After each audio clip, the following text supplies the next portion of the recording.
Hello, everyone. My name is Greg Mortimer. I'm a geologist and mountaineer and farmer, and very importantly, obviously, colleague and good friend of Alasdair McGregor's. Before we go any further, and importantly, I acknowledge Australia's First Nations people as the traditional owners and custodians of this land, and give my respects to the elders, past and present, and through them to all Australian, Aboriginal and Torres Strait Islander peoples.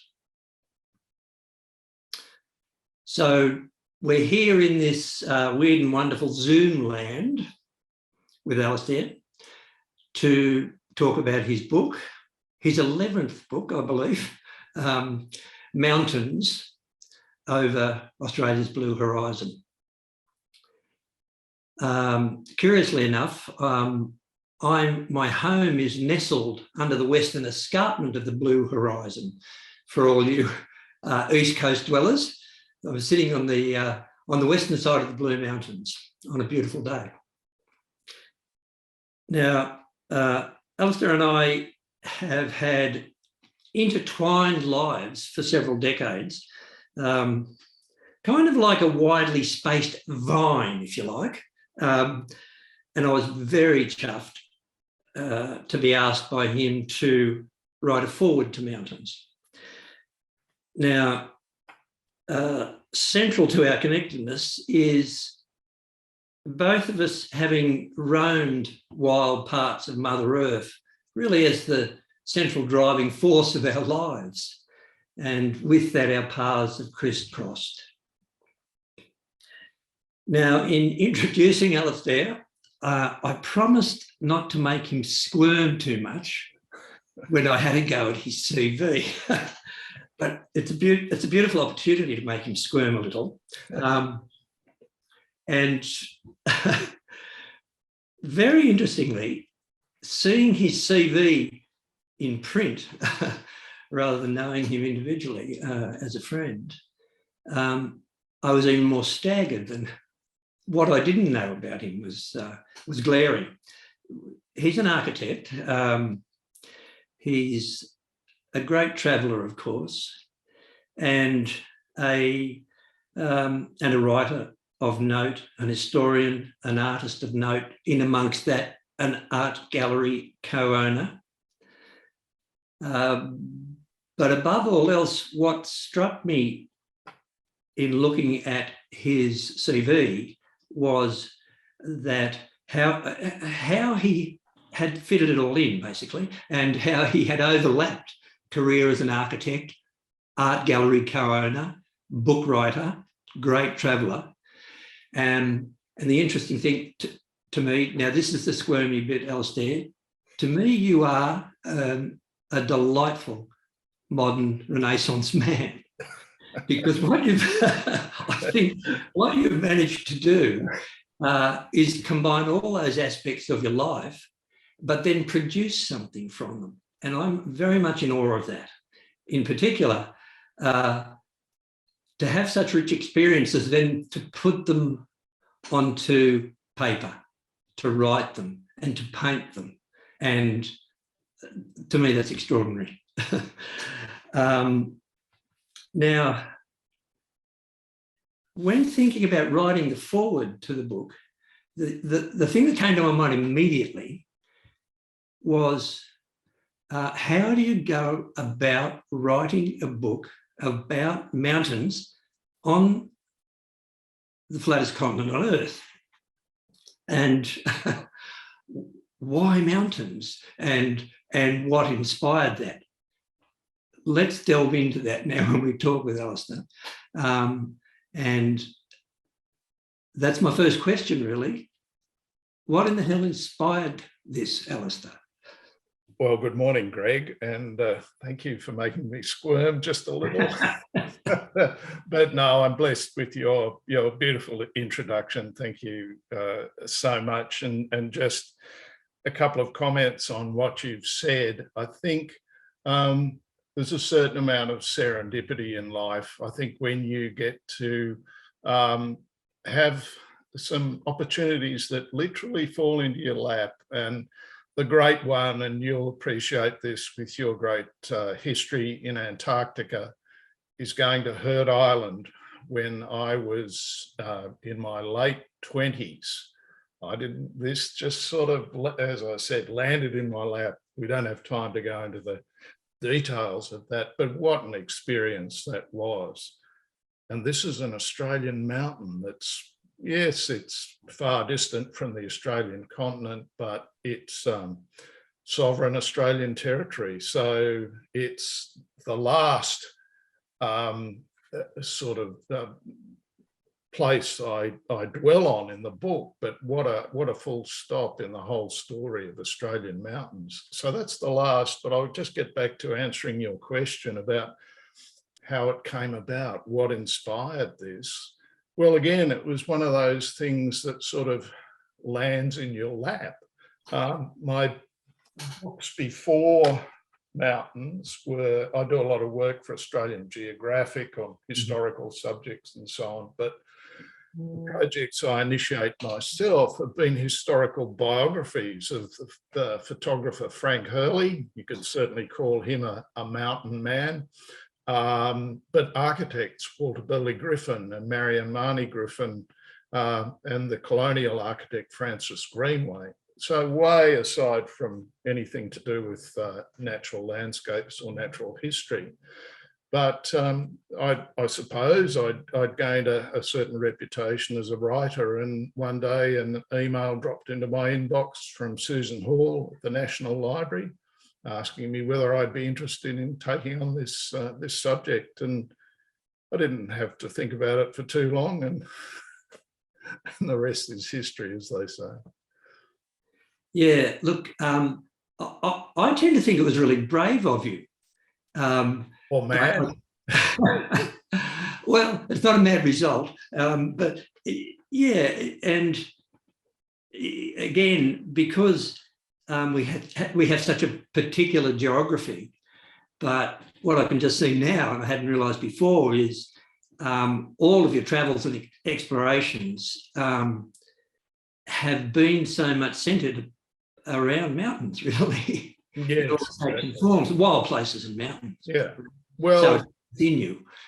You know, to be a bit sort of negative in the sense of, say, the national park system in Australia, a lot of mountains are in national parks because the terrain is such that they, you know, the vegetation hasn't been knocked over. They are relatively left intact.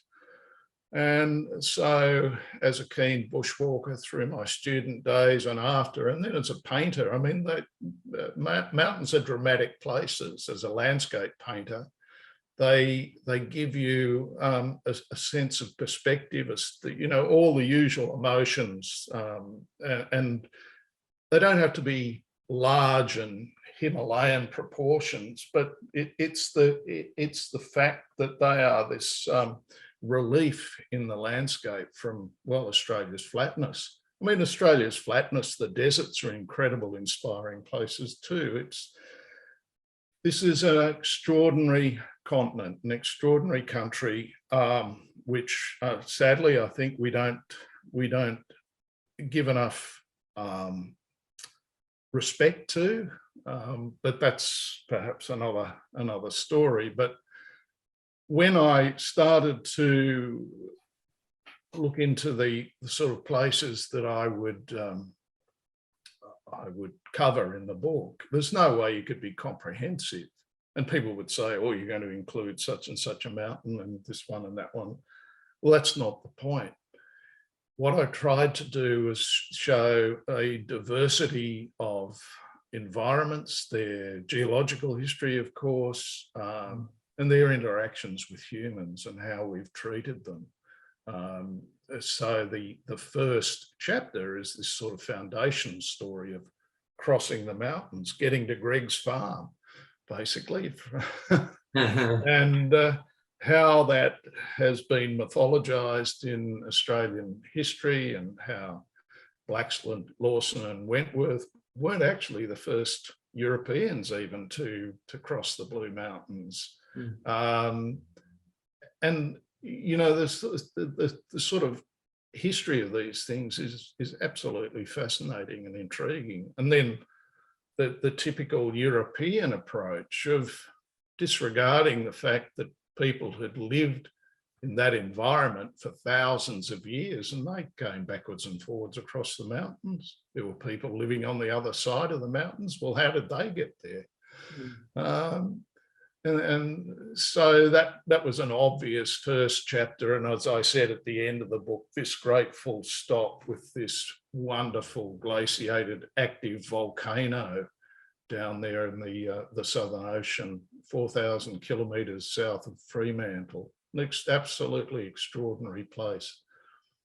Yeah, I really envy you that trip to Heard Island, Big Ben, I must say, and the ocean that goes in between it. Yes. Up and that. Yeah. You've been there though, haven't you? No, I haven't. No. Oh well. Yeah. On the list. I take your point about mountains giving a sense of scale, and the thing about the Himalayas being the biggest and boldest. But you know, in Australia, we have that sense of scale, don't we? Because what it gives us is a sense of humility, our place in Earth, and that's what mountains give in I think the most, and that's very much alive in Australia. Yes, exactly. I found that you know, it all started to fall into place quite well. I wouldn't say easily, but the choices to me were obvious, and some of it came from my own background. I'll go into the next chapter, which was the snowy mountains, or the Australian Alps more generally. You would obviously include them because we have to deal with the fact that, you know, you can walk to the summit of Australia's highest mountains. So even in the prologue, I have a bit of a dig at the fact that Australians are a bit embarrassed about the height of their mountains, and of course that focuses in on Kosciuszko. But what an extraordinary alpine environment, absolutely amazing. And that was very much part of my early days as an artist. I used to roam across the main range, sketching and photographing and ski touring in winter and walking from Kiandra to Kosciuszko and so on. And I've always loved the snowy mountains, very important place to me as an artist, and what a thrill to then be able to write about it. And then in my architectural days, when I was a student, I lived in Hobart for a year. And early on in the process of the book, I was thinking, how am I going to write about Tasmania's mountains? It's the most mountainous state. It's where, well, for instance, Sir Edmund Hillary says Australia's only mountain, which is Federation Peak, this great big, you know, brutish looking spire of quartzite, and it certainly is a forbidding thing. And there are many, many mountains in Tasmania like that. So I can't be sort of general there. But then, of course, to me, the obvious thing was, well, I lived in Hobart for a year, and I lived up the back of the town. And each morning when I'd, in the winter, when I'd head off to work, I was able to walk to work. I'd come out the door, and over my shoulder, there was this amazing snow-covered mountain. And then feeding into the book, it's obvious that Hobart is the only Australian city with a mountain in its backyard, and not only the physical constraints about where development can happen, but that mountain is this sort of brooding, beautiful presence behind the city at all times, and it has influenced the character of the place, the psyche. Hobart as a city. And it was wonderful to delve into the history of the way people Europeans reacted to it. For instance, when Charles Darwin visited Hobart, he wasn't impressed. You know, he didn't seem to have a particularly bright and rosy view of Australia, which absolutely astounds me. For instance, he had the similar feeling about the Blue Mountains and all the dreary eucalypts and so on.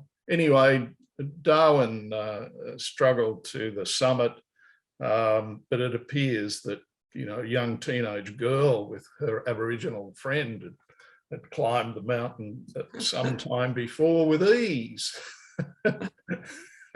And so on.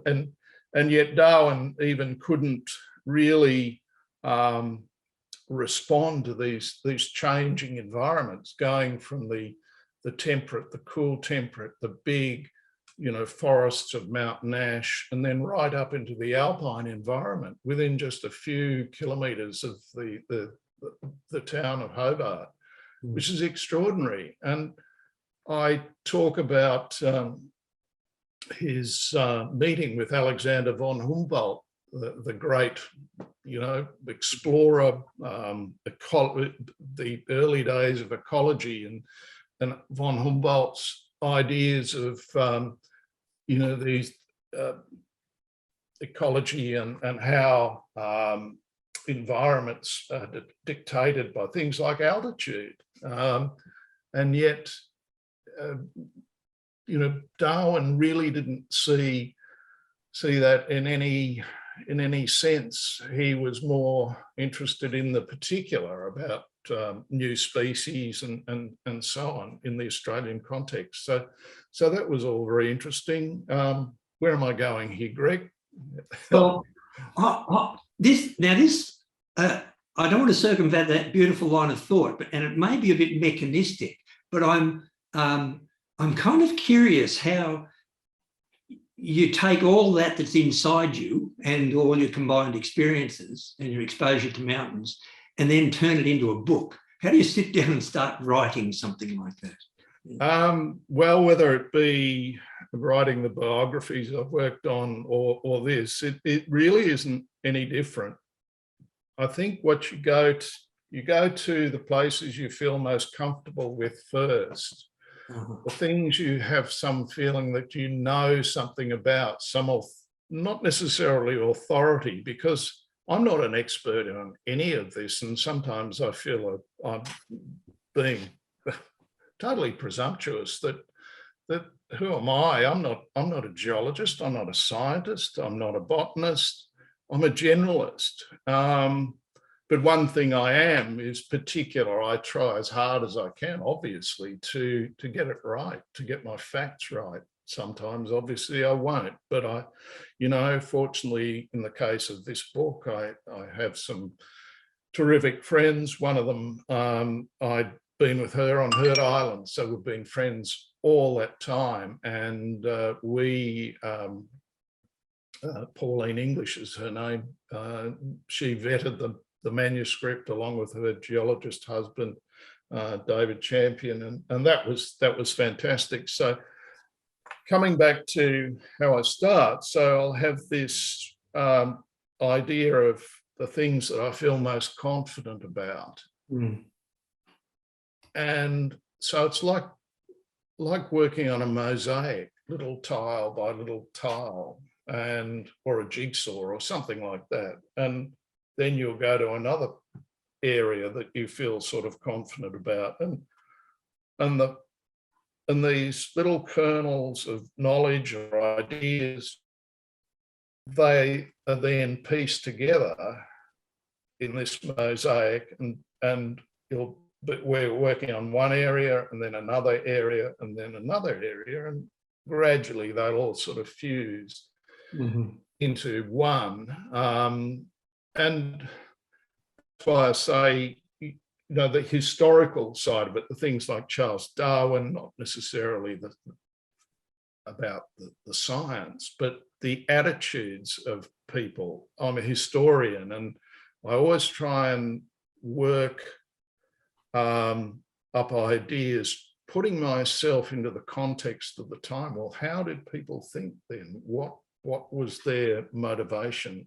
Writing about photographers like Frank Hurley, you had to think like an early 20th century person, not a century later, and that's one of the real challenges. But in the case of this book, it became more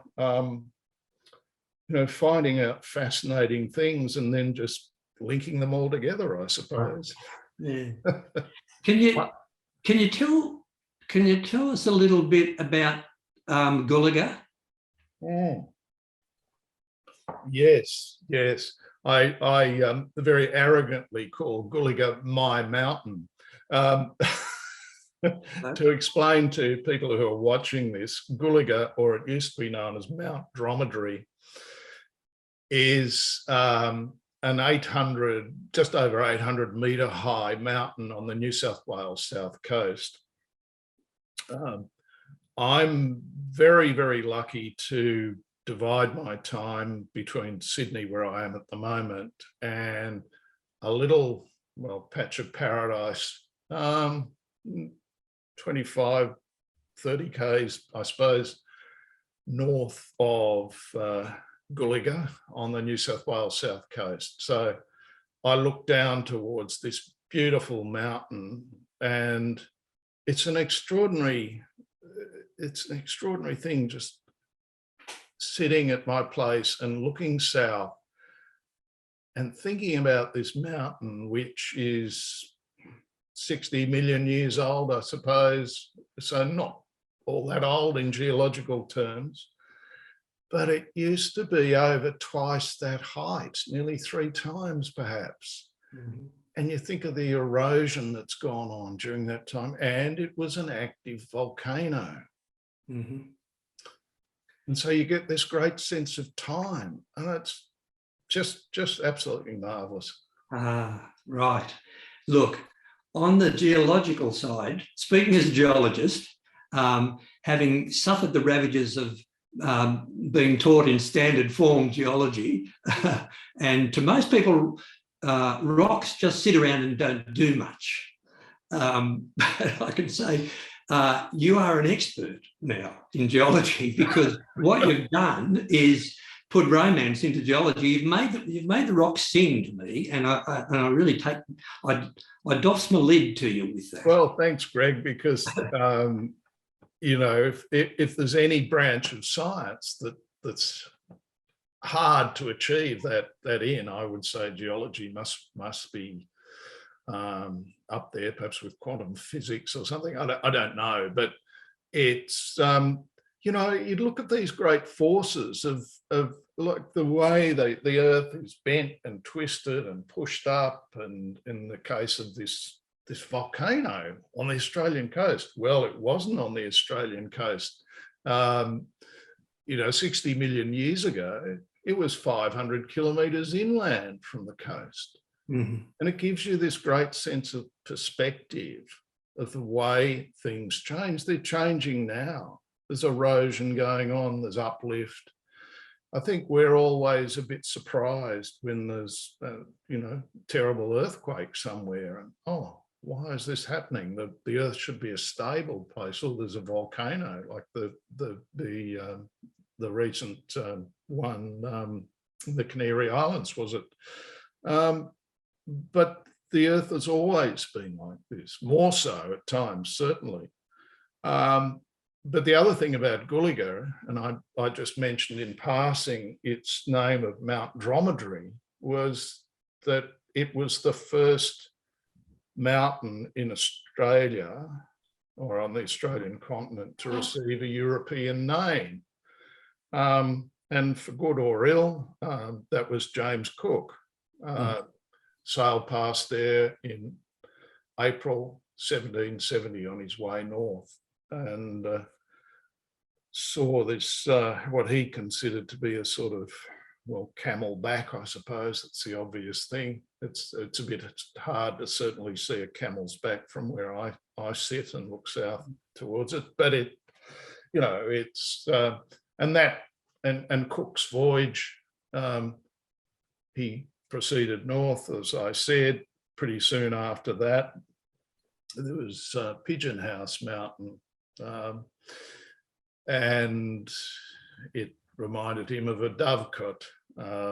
Then the obvious ones further north, Mount Warning, where they, well, they didn't nearly bang into Mount Warning, but they got into some trouble avoiding sandbars and reefs and so on around there. And so this great big finger of a mountain up in the ranges of what is now northern New South Wales acted as just that, but known more appropriately by its Aboriginal name of Wollongong.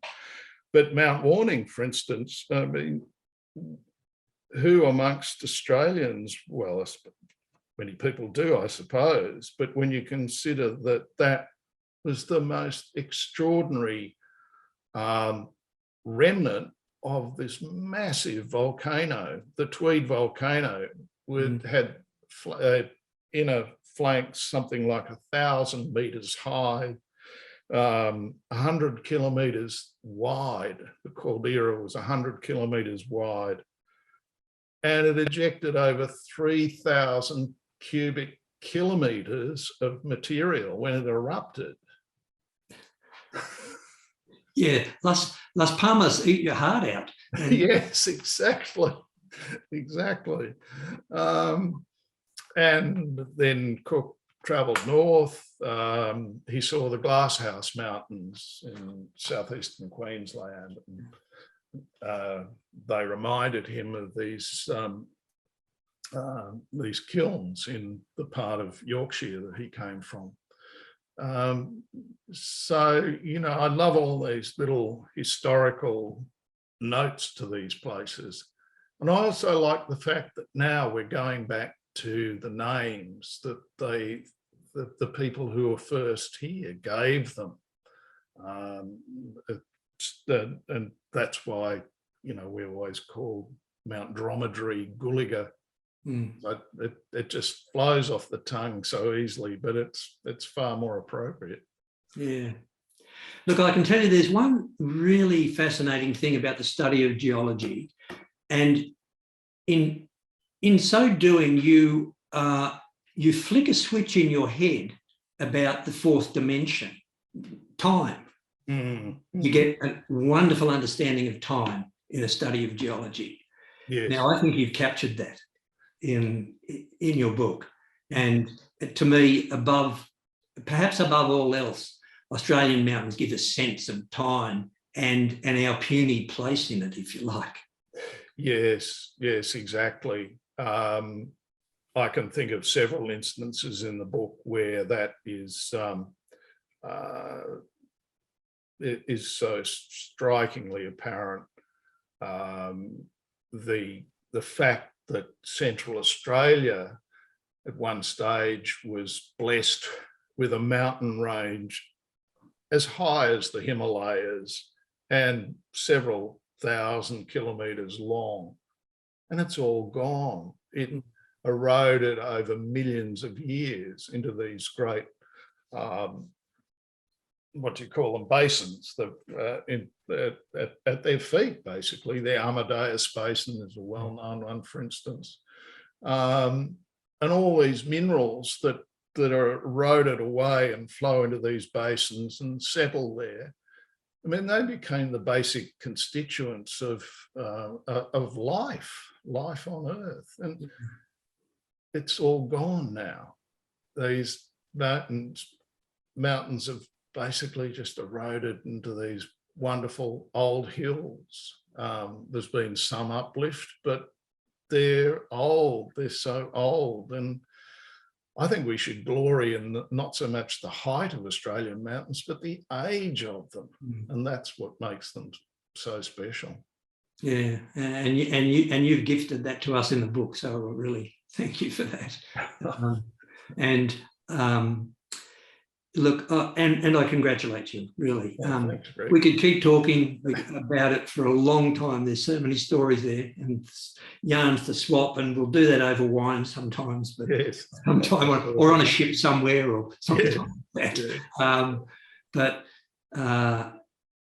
thanks for giving so generously now of your thoughts and time and your work and combining it as you've done in this beautiful book. Thanks for gracing it with your wonderful foreword. It just hit the mark perfectly, and of course for this talk today. Okay, well, we'll end that as saying we've given each other a pat on the back. Yes. An indulgence. And for anyone who's watching this, please, I really recommend you treat yourself to this book. It's a beautiful piece of work. It's a piece of art. And thank you, Alasdair. Thanks, Greg. Much appreciated. Okay, mate.